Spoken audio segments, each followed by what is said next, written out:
Welcome. Thank you very much, and welcome to the Bath Royal Literary and Scientific Institution and to Engineers Making a Difference. Now, this is leading up to the brilliantly engineered festival which is taking place from this weekend. My name is Jo Durrant. I'm a broadcaster, podcaster and event host, and it's my pleasure to be in conversation with Dr. Shini Somara this evening. Now, you will have the opportunity to ask Shini a question in the Q&A at the end. We will have a roving mic, but do make sure you wait for the microphone to reach you, because we also have our online audience and we want to make sure that they can hear you. If you are watching this online, then please put your questions in the chat box so we can read them out. And of course, at the end, Shini will be signing copies of her book. You can see they are there ready, so you can purchase the books and Shini will be happy to sign a copy for you. What connects washing machines, roller coasters and space? Well, the answer is engineering. But what do engineers do and why do they do it? And what are the barriers stopping young people from exploring engineering careers? Dr. Shini Somara's book, Engineers Making a Difference, shines a spotlight on a variety of engineers, from apprentices to technicians, professors to entrepreneurs, many of whom don't conform to stereotypes. Shini is a multi-award-winning author, presenter and mechanical engineer who is on a mission to bring complex science, technology and engineering to everyone. She's been awarded for her work in promoting engineering as a career, raising diversity and inclusion and more through her broadcasting, writing and presenting. And she's going to be sharing some of the stories from her book this evening, as well as her own journey. Please give a very warm welcome to Dr. Shini Somara.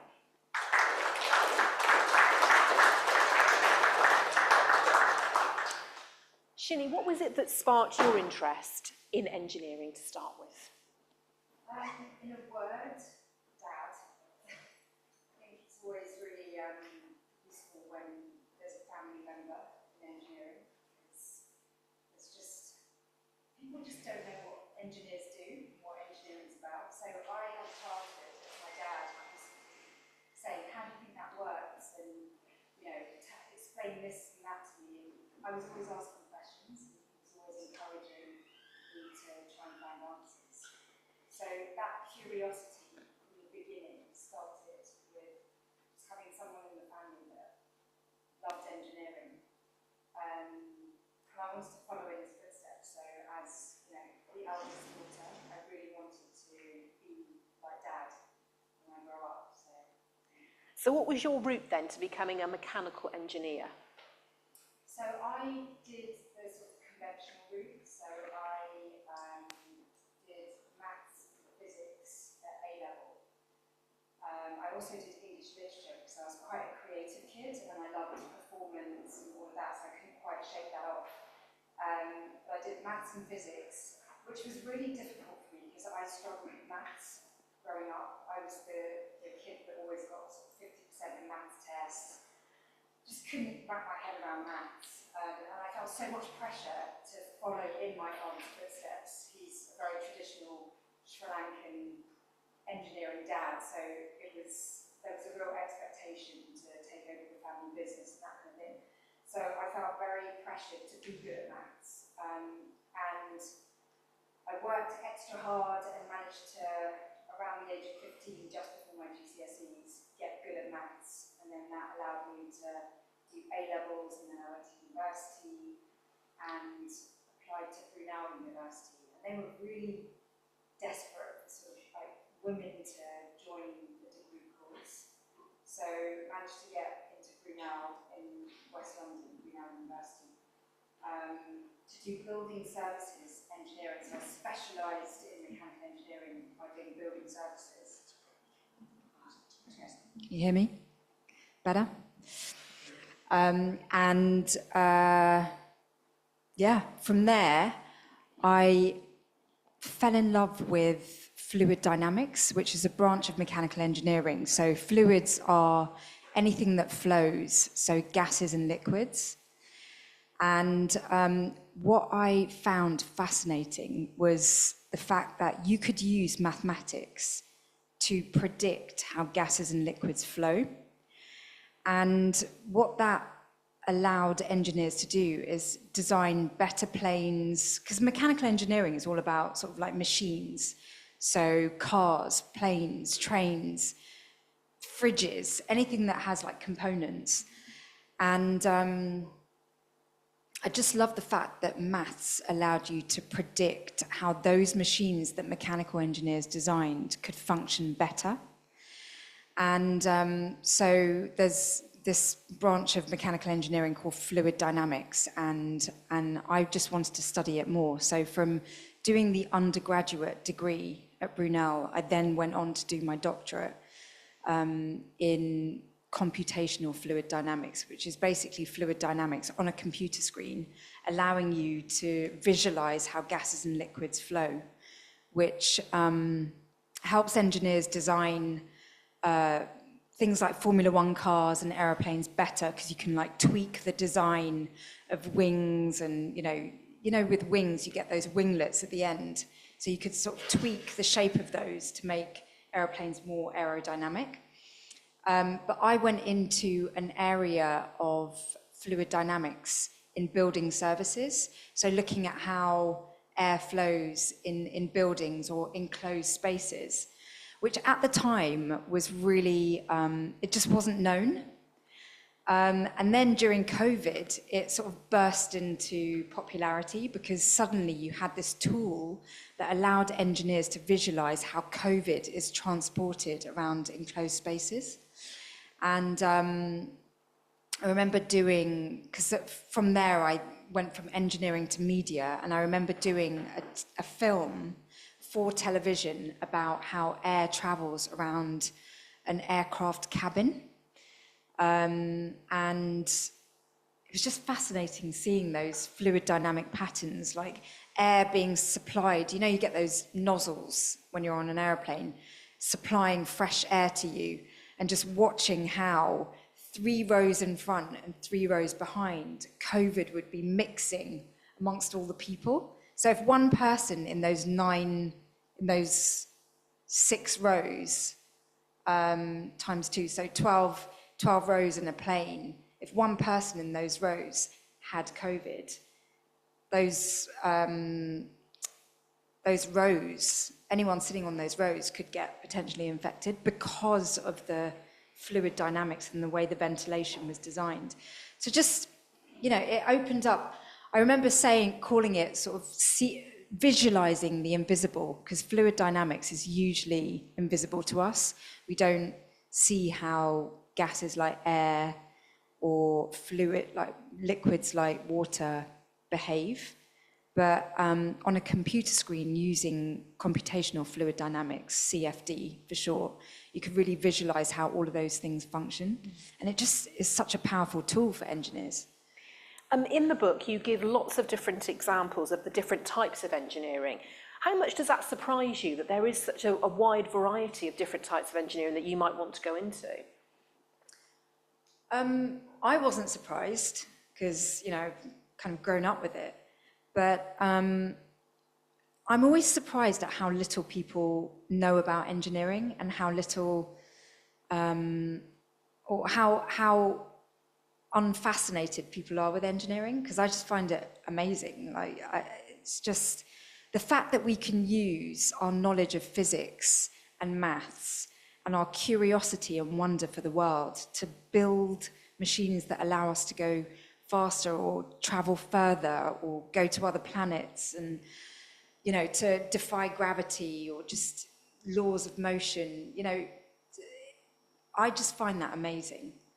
And so I wanted to be able to tell people about that. And then when I was writing the book, I looked at sort of the main industries of engineering. So the book contains engineers who are working in transportation, human needs. There's an engineer who worked at Dyson for a while and then switched and started working for Engineers Without Borders on a voluntary basis.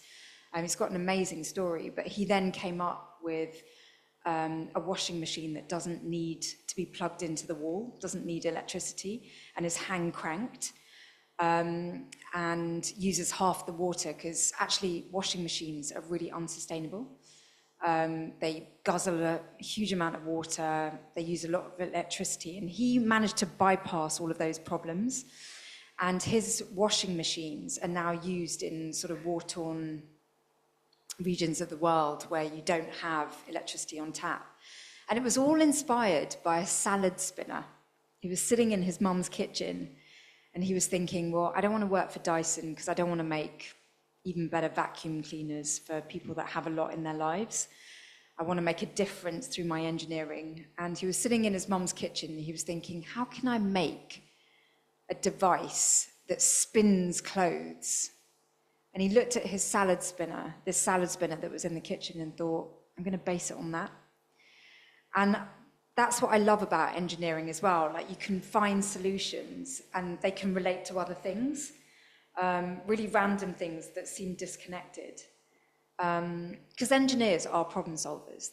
They love to fix things. That's the kind of household I grew up in, where everything was, cobbled together, very Heath Robinson style. But, even today, when you go to my parents' house, my dad, at some point, he bought a hybrid car and then just cut a hole out in the brick and then cabled wires to be able to charge the car on the driveway. And there's always a solution. And I love that about engineering, because I think there's a myth that you have to be really good at maths and physics to be a great engineer. But actually, you just have to be really creative and really think outside of the box and not be afraid to try things and even fail, but learn from it. And problem solving certainly comes up a lot through the book. You read different people's stories, and problem solving is something that they often seem to have in common.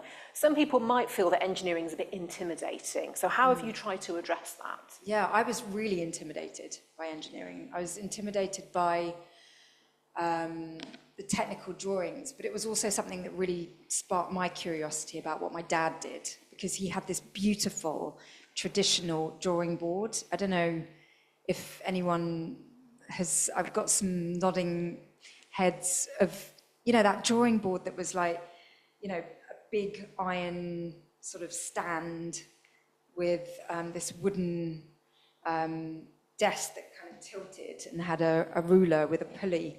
And he would create these beautiful drawings. Didn't understand what they meant, but they were all his ideas and his solutions that he drew by hand. And he had the most beautiful pens, pilot pens with thin nibs and stencils, and the drawings were just immaculate. And as a kid, I was just thinking, what a cool job to sort of come up with these solutions and then sketch them on this drawing board. Today, it's all CAD, computer-aided design. So everything's on a computer, and the drawings become really sophisticated and multi-layered. So you've got the electronics in a building, in my dad's case, the ventilation, so the fresh air coming in, the stale air going out, that would be another layer of the drawing. But back in his day, there would just be pages and pages of A0, printed out on a giant plotter. And I remember just kind of watching the plotter and these drawings come to life. And so, that was the inspiration. Now, we've got a few young people here in the audience this evening. What are some of the obstacles, would you say, Shini, that young people might perceive there to be to entering a career in engineering? I can tell you my obstacles, which was I didn't have much self-belief in my ability to do engineering. I think engineering is really fueled by curiosity. It's a word I'm going to say a lot, I think, in the hour, because I think in order to find solutions to problems, you need to be curious and you need to be creative. And I had a lot of that, but I think an obstacle was not realizing that curiosity could be channeled into engineering. I don't know if anyone in the audience has had a chance to do DT, design technology, working with wood and all of that. I felt guilty as a young person loving my DT classes. I loved creating things and, the jigsaw. And I remember always spending time in Robert Dyer's, because they had different hinges and nails and screws. And I just loved that shop and kind of buying all those bits and pieces. And I didn't realize that any of that was engineering, but it really is. I've just completed, last year I was filming a show called Masters of Reinvention that comes out next month, March. And it's all DT. It's DT in real life, where we were just like building ideas. And I think another obstacle was actually sort of getting things wrong, because I'm quite a perfectionist at heart. Or that's how I've been raised. Like, I always have to have the right answer and do well at school and be an A-grade student. And I didn't realize that, the obstacle was that actually things going wrong teaches you the most. Today I know now that actually there's a lot to be gained from failure. But it was a big obstacle growing up because I always felt like I had to be really good at something. And so today I would say that obstacles are really, I was standing in my own way when it came to engineering and sort of my career decisions. And definitely writing the book. This book contains 46 engineers who are, they range from professors and academicians to technicians and apprentices, and we're all engineers. And I think an obstacle was thinking that engineers have to, be really smart or really talented or really expert at something. And actually, with the most basic skills, you can make a real difference in engineering. And I think now I know that, having interviewed certain people for the book, that apprenticeships are a brilliant way into engineering because it's so hands-on and so practical. And, through gaining that experience in industry as an apprentice, you can then go on to do, a university degree alongside. And it's just, I think one of the things that I would love to change is how we learn engineering, because I think still in schools we're taught that we have to learn subjects in a very traditional way. And engineering is so, it's real life, you're finding solutions to problems that, that we're all affected by.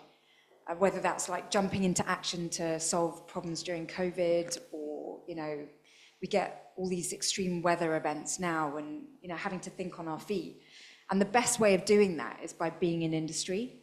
Because when I finished my university degrees, I had to go through a massive learning curve of just being in the real world and being in a proper job. So that was an obstacle as well. We'll talk about apprenticeships in just a moment, but what are the different routes into engineering, Shini? Because there isn't just one path, is there, as you say? Yeah, there are so many different routes. If I was to give advice, I would say find out what strand of engineering you're interested in, because there are so many different kinds. Now there's so much engineering required in AI, which is quite a new thing, and not necessarily just programming or writing code for AI, but sort of regulating it and making it safe, cybersecurity.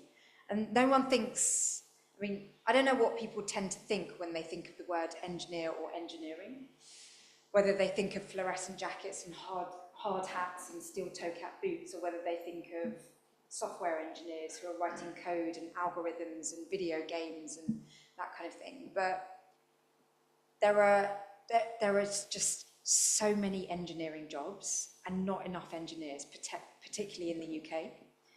So if you are interested in engineering, ask yourself what areas you might be interested in.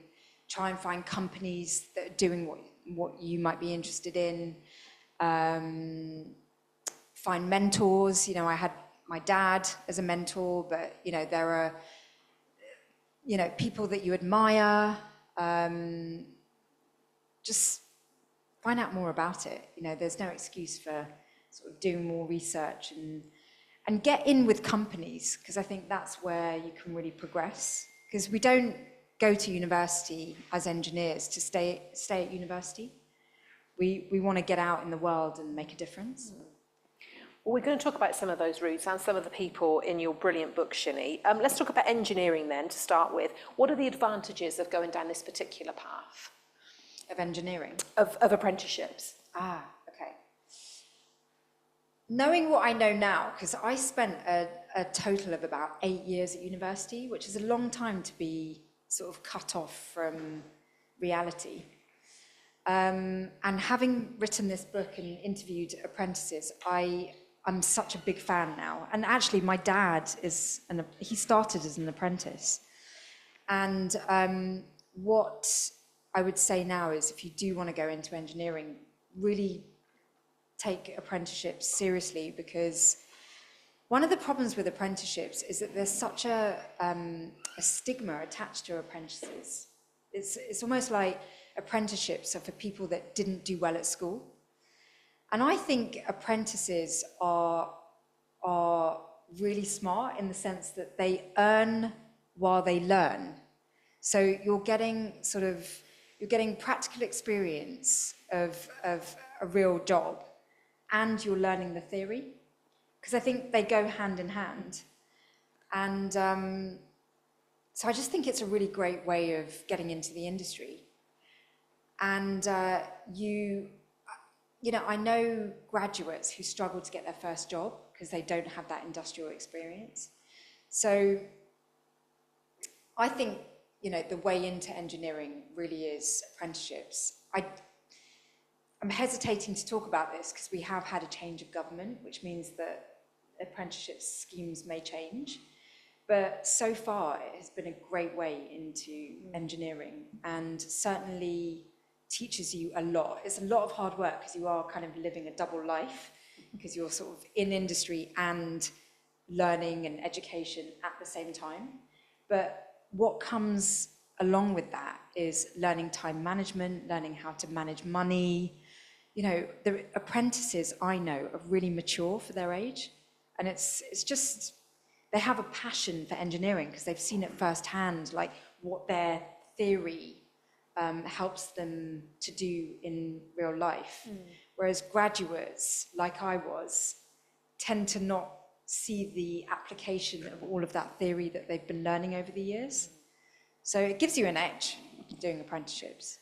Well, let's talk about Tom Downs, who is one of the 46 people that you interviewed for the book, a senior quality engineer working in transportation. So how did his love of luxury supercars lead him to where he is now?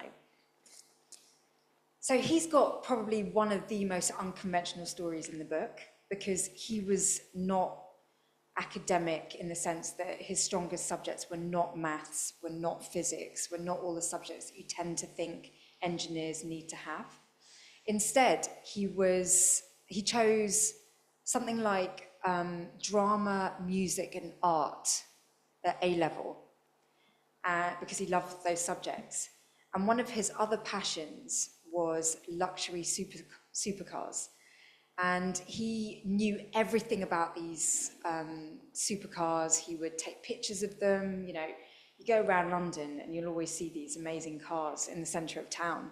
And so he was just obsessed with supercars. And then one day he went to a car roadshow, and Jaguar were there. I think it was Jaguar, yeah. And he got chatting to the engineer about it, and he was like, Todd, you really know a lot about this car. And he really did. And he said, you should, over the summer, come and do an apprenticeship with Jaguar. And that's exactly what he did. He did a week internship to get a flavour of being at Jaguar, and they've got an apprenticeship programme. And after that week, he was just fascinated by he didn't know anything about engineering, and then he was worried about his A-levels and whether it would get him into an engineering apprenticeship. But all was fine. He ended up doing the apprenticeship. I think he did a 3-year apprenticeship degree. And then from there, I think he started his own company, doing quality engineering for not just Jaguar, but other luxury cars. So he just kind of created his dream job. And he's also an interesting case because he now wants to go more into management as well. Yeah, he talks about doing a management degree maybe later in his career, and I was just wondering how important it is to acknowledge that learning can be lifelong. Yeah, I'm still learning. I mean, switching careers from engineering to more media focus was a giant sort of learning curve for me. But I think engineers are really, they have that humility where they want to always be learning new skills, and they're not afraid of, it's that back to that failure thing again, where if something goes wrong, you're like, right, back to the drawing board. What do I need to fix this problem? And then you go and you get the skills and you teach yourself, and you know, it's so easy these days with YouTube to just learn anything and chat GPT.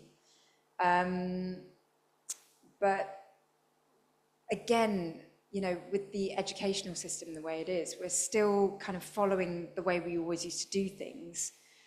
And I think it's really important to sort of be daring and courageous and kind of add strings to your bow that, you know, no one's telling you need, but you know in your heart you need, which is what I did with the media. But Todd is a case of really seeing that there isn't management taught for engineers, which is quite dangerous because engineers can be very entrepreneurial. They're coming up with solutions. And if you don't have that management knowledge, how do you commercialize? How do you get your solutions out to market? These are skills which I think universities are cottoning on to that, and so they're combining engineering with management or MBAs. But traditionally, we haven't taught engineers to be in the commercial world. And so there is this reputation that engineers, you know, don't make great business people. And I think that's something that we as engineers have to change and sort of branch out and get those skills. Another option would be a degree apprenticeship, like Anna Gates in the book. Anna's working in civil engineering to help construct safe energy solutions. So how would a degree apprenticeship work? So you're doing your apprenticeship, you're based in industry, but you're actually on a degree program. And it's a lot of hard work. I mean, interviewing Anna and other people that are doing degree apprenticeships, I mean, they are just stretched thin. You know, as I said, living two double lives where they are, you know, working a real job, but then at the same time completing projects and, you know, doing all their kind of schoolwork alongside. But companies are so happy to have apprentices because effectively they're getting an engineer who's learning the latest engineering knowledge, but working for them at the same time. And it's a really nice arrangement where apprentices their school fees are paid, and the company gets kind of like a salaried employee that doesn't cost them as much as a graduate. So everyone's kind of winning. And so, yeah, that's what that arrangement was for the degree apprenticeship. There are a number of engineers that you talk to in the book, Shini, who are looking at how we tackle the climate crisis. Which story in the book really stands out for you? Gosh, there are so many. I really love the first story of Navjot, who I've already mentioned, because he's a classic example of going to university, doing your engineering degree, getting a really highly paid, glamorous job at Dyson. And then after a few years of doing that, getting frustrated because he's not making a difference to humanity. And that's his story really is one of empowerment, because when he gave up his cushy job to try and find a greater purpose, he ended up in India, and he was making solar-powered cooking stoves and developing that technology. And living in India, he really got immersed in, the way of life there. And what he noticed was that women were going into the river and doing their laundry in the river, using detergents. Their hands were all cracked. Washing your clothes in a dirty river wasn't a solution to clean clothes. And it really bugged him that that's just what they did in their daily lives, and thought, I'm going to find a solution for them. So, I don't know, the drive was just something so much. This is an engineer really making a difference. And, kind of turning his career and his skills towards helping others. And he started this company, and it took him years to build up. And going through all of that development of the washing machine, and it's called the Washing Machine Project, this washing machine that he developed, and going through all the iterations of, the development of this engineering and piece of technology. I did a film with him, which lives on YouTube, which you can watch, and you can see all the different iterations. Like at some point, there was a broomstick, because he wanted, a long handle to be able to power the washing machine, because, force equals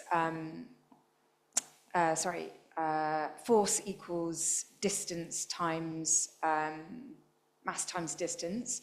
So, like, if you can have a long handle, is that right? No, it's not, is it? Times distance, yeah, force times distance. So with a greater distance, you need to apply a smaller force to get the same torque.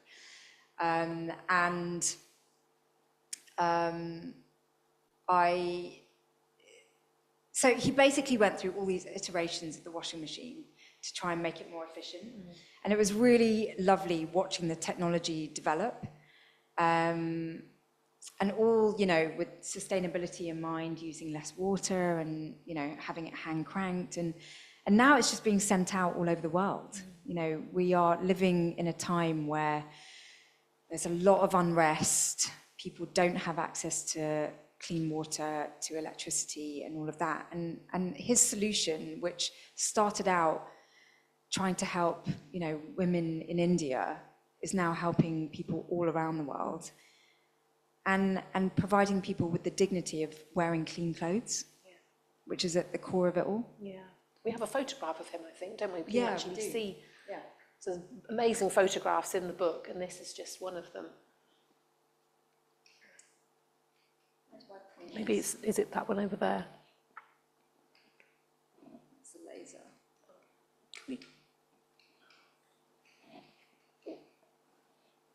Do you have our technical person that can just come and move the slide on for us? Yeah, the arrows on the keyboard work just as well.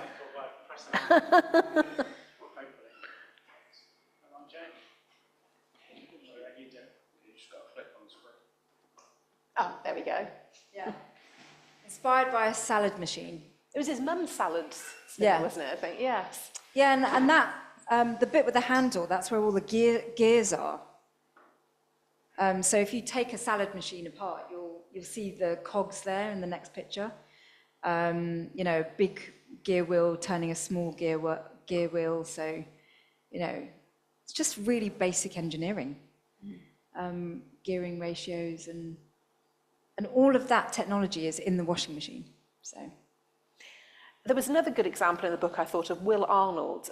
How did his frustration at the lack of sustainability in the construction industry lead him to try and make some changes?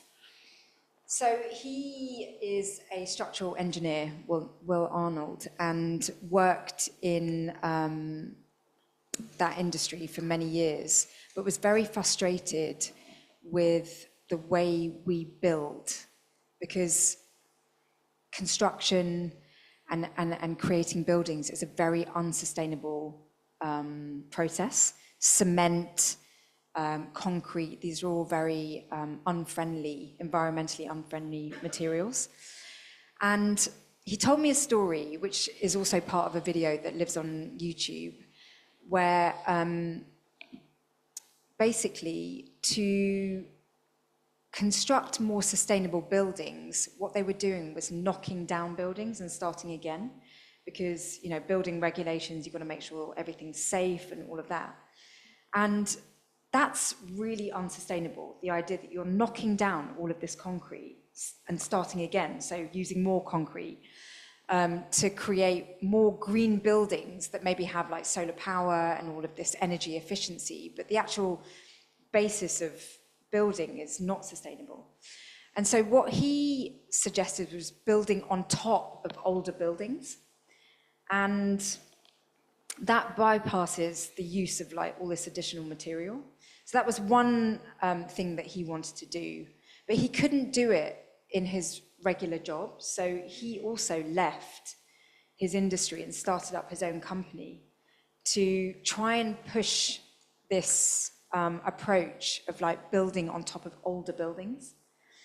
And if you watch the film, like he's so passionate about changing the way we do things. Because I think with engineering and construction, we're always resorting back to old ideas. And trying to change things and make things more environmentally conscious takes a long time. And so again, he's an engineer that's making a difference, because he's trying to push through all these old ways of doing things and trying to sort of like come up with new ideas. And something that really comes through in the different people that you interview in the book, Shini, is really about choosing a path that works for you. How important is that? In terms of, if you want to go into engineering, everybody I read about in the book, they've all got a different story, haven't they? But how important is it maybe to choose what's going to be right for you? Because one size doesn't fit all, does it? Yeah, I mean, I'm looking out into the audience and I'm seeing such a range of ages and kind of, I don't know what your backgrounds are, but to say something that would be of use to all of you, I would just say, don't be afraid to do things differently. We are taught at school to follow a certain way and, achieve,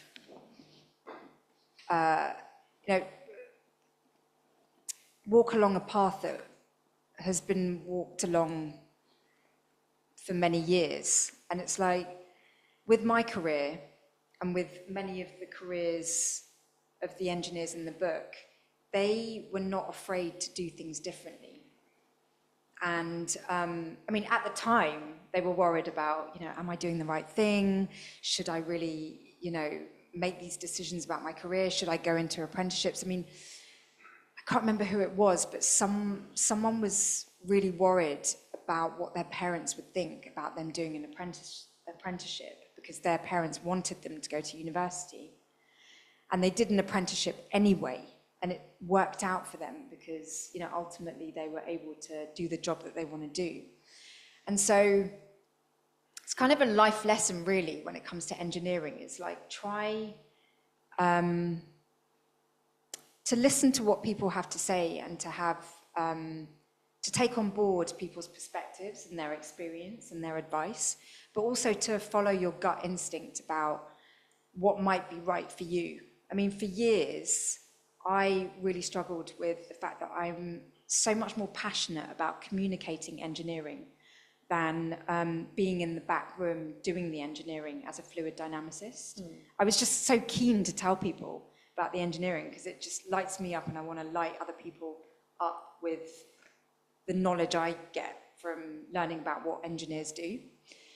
And I felt bad about the communication side, but actually, after so many years of doing this, I now acknowledge that actually what I do is important, because engineering really has a reputation problem.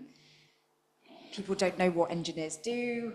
They assume that engineers are kind of like wearing greasy overalls and have dirt under their fingernails.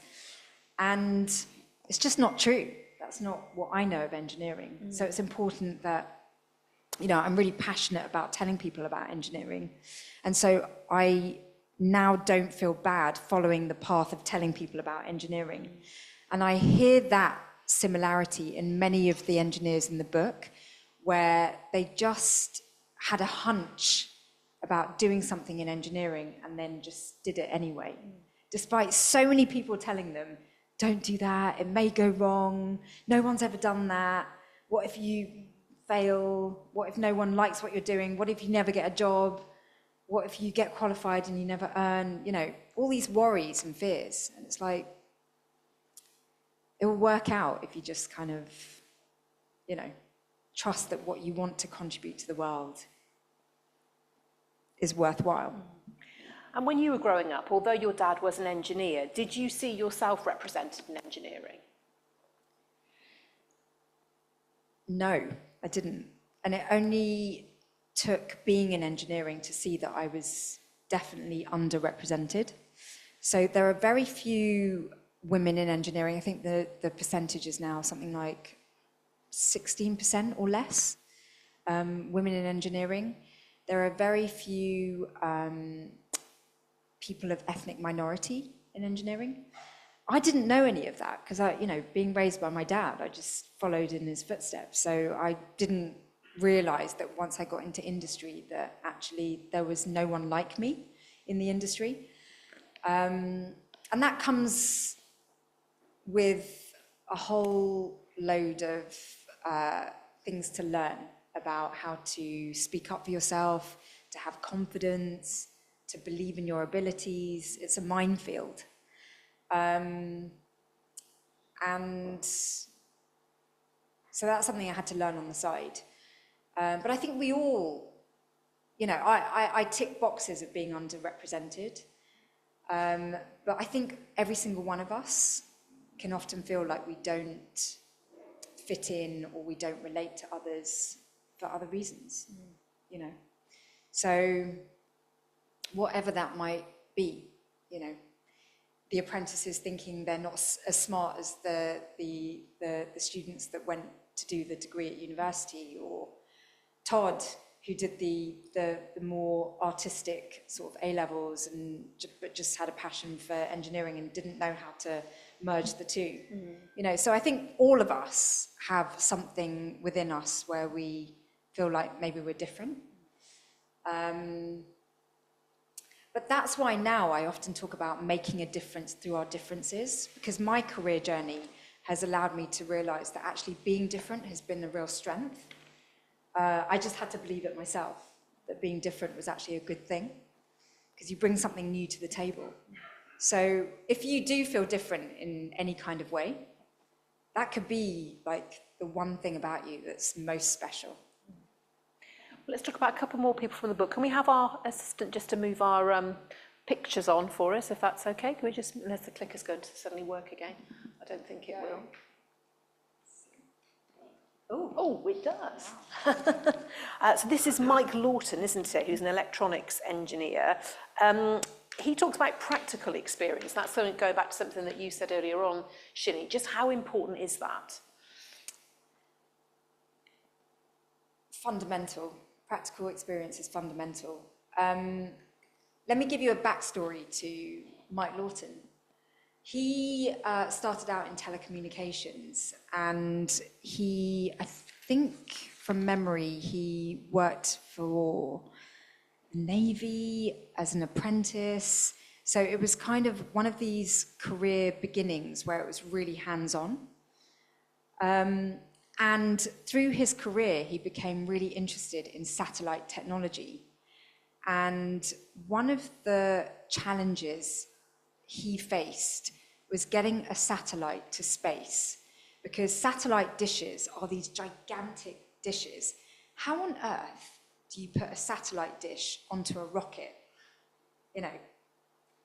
So to try and solve this problem, he spoke to an expert in origami, because he thought, rather than trying to sort of like piece together a satellite dish, you know, bolting them together or something, how about making a satellite that folds, like unfolds when it arrives in space? So he founded a company that created self-unfolding satellites. And the way in which it self-unfolded was based on Japanese origami. And so I went to Oxford, Oxford Space Systems, I think his company's called, to visit his offices where they're building this self-unfolding satellite. And it's based on a few fundamental components. You know, tape measures, when you extend them, they can kind of like, they wind back. So that bit of technology, but also the same technology that is used in women's tights. So women's tights are made of a mesh, and that mesh was actually inspired by old fishing nets. So you've got like fishing nets that inspire women's tights, and women's tights that inspire satellite dishes. And they basically, the same technology that is used in tights is the same sort of surface of the satellite dish. So you've got this satellite dish that can be stored in a rocket because it's a bit like an umbrella, and it kind of like just deploys. And the tights that are spread over this umbrella type of shape can allow electromagnetic waves to bounce off the surface of the tights on the satellite dish. So it's all very flexible, transformational kind of like structures that he helped design. And incidentally, the mesh in women's tights is also on the inside of your microwave door. So how many of you don't have a microwave in your kitchen? Okay, a couple of people don't have microwaves. But for those of you that do, look on the inside of your microwave door. You'll see basically something that looks like women's tights on the inside of the door, because waves cannot, like they just bounce off them, which is perfect for satellites, but also perfect for the inside of your microwave, because it keeps the microwaves inside the microwave and not through the door. So it keeps us safe. So all of these different technologies are kind of like same principles, but like in different applications. So your original question was about practical experience. Yeah.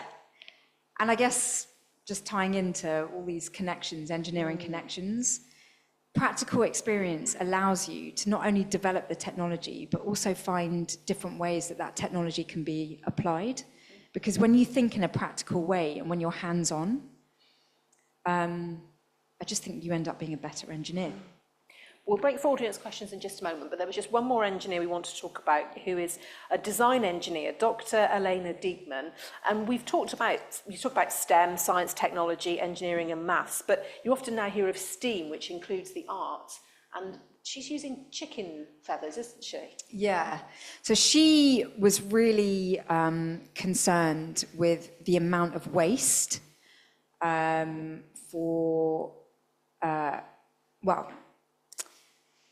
Okay, so backtrack. She was very interested in sustainable materials.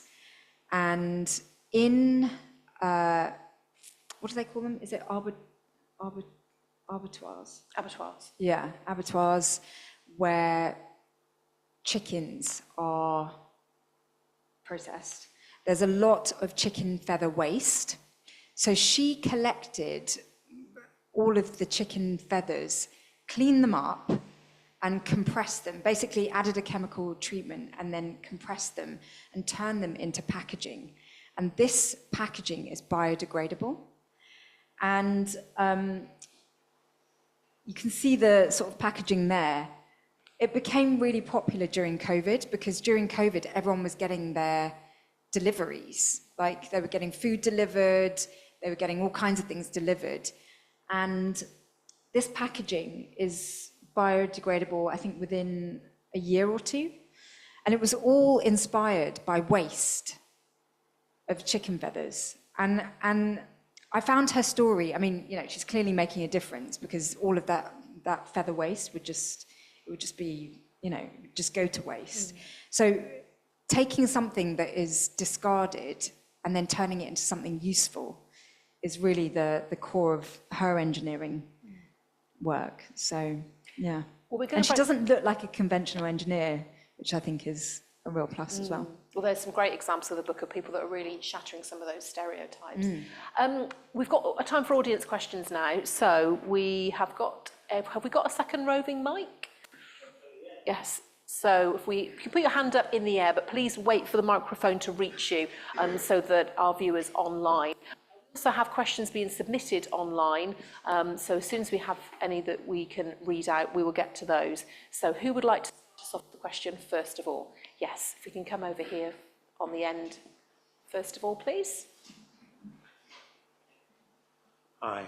I had a look at your TED talk this afternoon online, and I thought it was really interesting the journey you went on from being, an engineer, and then you went to the States and you did like some arty-farty stuff, yeah, and got into media, which I think is absolutely needed. What you're doing is I think it's absolutely fantastic. Because a lot of kids just don't know, and a lot of people don't know what they don't know, and you need someone to bring that to life. Could you sort of maybe just talk a bit about that transition that you went from engineering into media? Curious to know what the arty-farty stuff was. Well, I remember that in my career. I think you talked about doing drama and art, which is a passion of ours as well. Yeah, I mean, I've always just been so conflicted as to where my interests lie, because I've done a lot of very contrasting things in my life and in my career, and I've really spent a lot of time trying to marry the two conflicting things together. Like, that's basically been the story of my life, always marrying, like, conflicting things together. And so I started out as a very, like, kind of creative child. I loved to sketch, I loved to draw, I loved performance and music and the theatre and all of that side of things. And because my dad is such a focused engineer, he was always saying to me, you need to drop all of those subjects, stop wasting your time, stick to the maths, stick to the physics, because you have to take over my company one day. And I started to become very uncomfortable with the subjects that I truly loved. I felt guilty spending time on them. And, it's this thing of like, you can take the city out the girl, but you can't take the girl out of the city type thing. And I did all of the engineering, I did the maths, I did the physics, but you just can't deny where your true passions are. And so the switch into media was really my way of combining my love of performance and communication and making engineering visual and creative and engaging and, trying to bring out the wonder of science, in a visual way, so that people that don't have a technical expertise can appreciate it as well. That's always been my drive in what I do. But it took me a really long time to get there, because I had to build the skills. I mean, when I finished my doctorate, I did not know how to talk in public. I said this on the TED talk, like I just was so shy and introverted, and I am a very shy, introverted person at my core. So I had to like build up all these skills and learn how to speak and communicate and even just like on camera as well, like that's a whole other skill. And social media is very different from television. And so I guess the arty-farty stuff that you talk about, it was my jump into TV and learning a way of sort of presenting what is usually very complicated, very complex content in a way that would engage people. Because even writing, this book is my oldest audience, it's for 11 plus, but there are 6 books before this one that I wrote. My youngest audience is like 5 to 7-year-olds. And trying to make engineering engaging for 5 to 7-year-olds is really hard. Because when you want to explain, even just that thing of torque equals, force times distance, it's like, the equations that I had to learn, you know, in order to be able to, I think Einstein said, if you can't explain something simply, you don't know it well enough. It's kind of learning how to get back to the basics and pull out the fundamentals. And that's a real art form, I think, especially if you want to make it do that for television, where you want to make it visual. Like, try explaining quantum computing on TV. It's like, you know, quantum computing is really, you know, it's ones and zeros, it's ions, it's things that you can't see. So how do you make that visual? So now my work is very much about trying to, you know, find the visual side of things and bring the technicality to life in a way that is easy to digest and is accessible.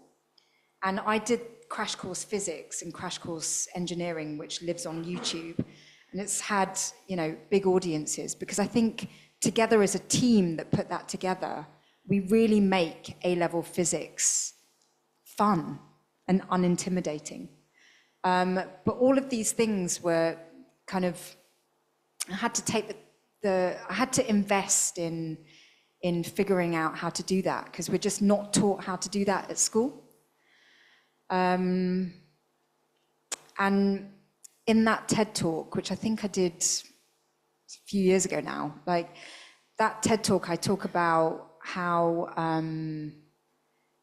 you know, because the theme of that TED Talk event was all about transformation. And I talk about the caterpillar and the butterfly, and how, you know, the caterpillar has to be in its cocoon and has to tussle out of that cocoon in order to build the strength in its wings to become a butterfly. And so it hasn't been easy learning those skills, those different skills. But the struggle has been really worth it, I think. To be able to get, you know, a book like this book was donated to every single secondary school in the UK. So every school in this country has a copy of this book, because engineering is just not part of the educational system. And so, you know, thanks to a donation of 16,000 copies, it's in schools now to give young people a chance to learn about engineering. So yeah, sometimes you just gotta, you know, take the leap and just put things out there and hope it has an impact. I think we've got time for a couple more questions. So if we can go, yes, the lady there, first of all. Just talking about getting it out there, I wonder if you're signed up for the Children's Literature, which is festival, Bath Festivals. The children's one is in September, yeah. And it'd be great, yeah. I think do you signed up for anything like that, or do you not Bath-based?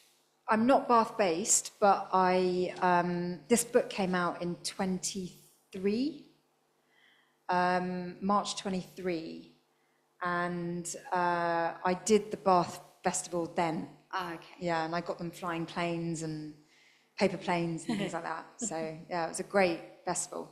Yeah. Yeah. Okay. We've got another question here, I think. Yes, at the front. We can pass the microphone. Thank you. I started my route into engineering as an apprentice, so I was very pleased to hear you advocate that route. That was over 40 years ago, and it strikes me that in the intervening time, the emphasis at some point, I can't put a timescale on it, veered towards undergraduate entry, you know, doing a degree course in engineering, and the emphasis to put school leavers into university to do engineering. Yeah.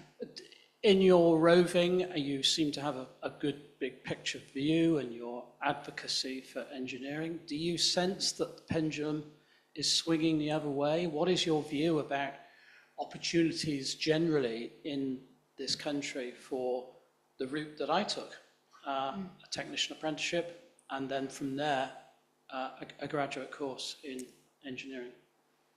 Yeah, I mean, great question. And I'll tell you what I would like to see, which is I would like to see more apprentices coming through, because I think there's just something really genuine about the way you learn on an apprenticeship.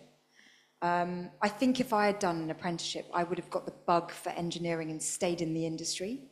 But instead, because my studies were so academic, I didn't get caught by practical bug of engineering. So I'm a massive fan. And I'm so keen on apprenticeships that as Pro-Chancellor of Brunel University, because I was appointed Pro-Chancellor about a year ago, 20 years after I graduated from Brunel. And in my role, I'm trying to get apprenticeships taught at Brunel. Because one of the major reasons why I went to Brunel as opposed to any other university was because Brunel had a real reputation of doing sandwich courses, thick and thin sandwich courses, where you spent like either 6 months or a year in industry while you're doing your university degree. And that was so valuable to employers. So it was kind of like the academic version of apprenticeships. And so I wanted to bring apprenticeships to Brunel. And we were making progress, but then things changed, and now there's like a change in the way, the focus of education, and that it's all a bit new. So I don't know what the future holds. I really hope that apprenticeships are supported. And I hope that we can dispel the reputation of apprenticeships, and we can start pushing for a more practical approach to education. Because even though, I studied Shakespeare and, Tennyson, and when I was doing my English literature A-level, and those sort of traditional ways of learning are useful. I learned a lot of skills, but I essentially went to university to learn how to learn. And I think learning how to learn is something that we don't just need to go to university to acquire in terms of skills. Like, we can learn how to learn by going on YouTube or ChatGPT or, all the other way. I mean, TikTok is the #1 search engine of, younger generations. And so we have to be really realistic about the way young people are learning today. And, young people have said to me, I say that like I'm ancient, I kind of am, but young people do say to me that school is something they have to do. And once they get home from school, that's when they really start to learn, because they're given free rein to do their own research. And they use tools that, are almost seen as, I don't know how ChatGPT is seen these days, but there was definitely a time when it first came out where everyone was like, oh, it's going to replace people's jobs, it's going to, AI is going to make everyone lazy and all of that. And I just think it speeds up learning if you use it in the right way. And we have to embrace that there are these tools out there now. Do we have an online question to end with? Is that where I see the microphone? Yes, we do. So we'll wrap up with this. Firstly, thank you for a fascinating talk, Shini. Really, really interesting. So my question is, when the glitz and glamour of the media world wears off on you, do you think you might go back to being a practicing engineer at some point?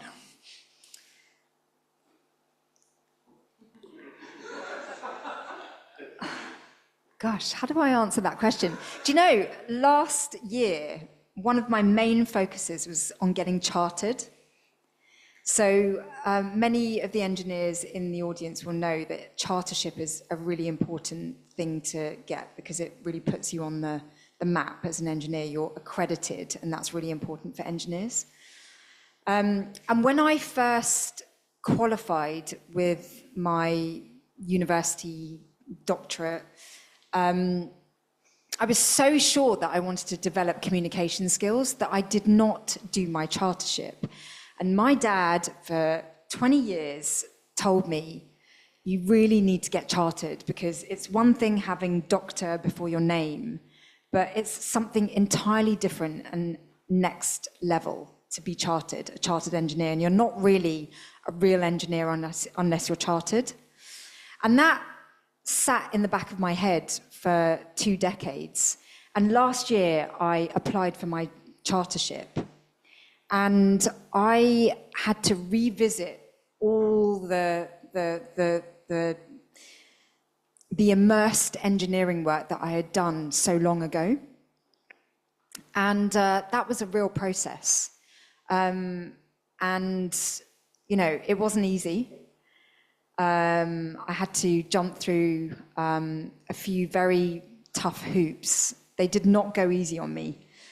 And I feel like that process really put me back into my engineering mindset, because I had to, you know, I had to genuinely be thinking like an engineer in order to get my chartership. And eventually, after, you know, a few scary moments of the interview process, I finally got my chartership, and I'm now a fellow of the Institute of Mechanical Engineers. So I feel like the work that I do, even though there is this glamorous side of media, I do feel that it's absolutely crucial that I do this work in order to improve and update the public perception of engineering. Because if I don't do that work, I feel like I'm not doing my bit to encourage the next generation of engineers.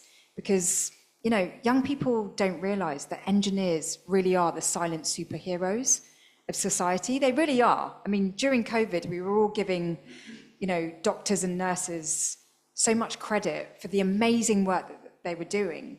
But what about the people that developed refrigeration systems that transported the vaccines to areas that, you know, remote areas around the world? What about, you know, the Wi-Fi and the applications that allowed us to communicate with loved ones without actually going anywhere? You know, the Zooms and the Teams of this world. There was just so much technology that engineers just sprung into action, like respirators and just other bits of technology that really we had to come up with overnight.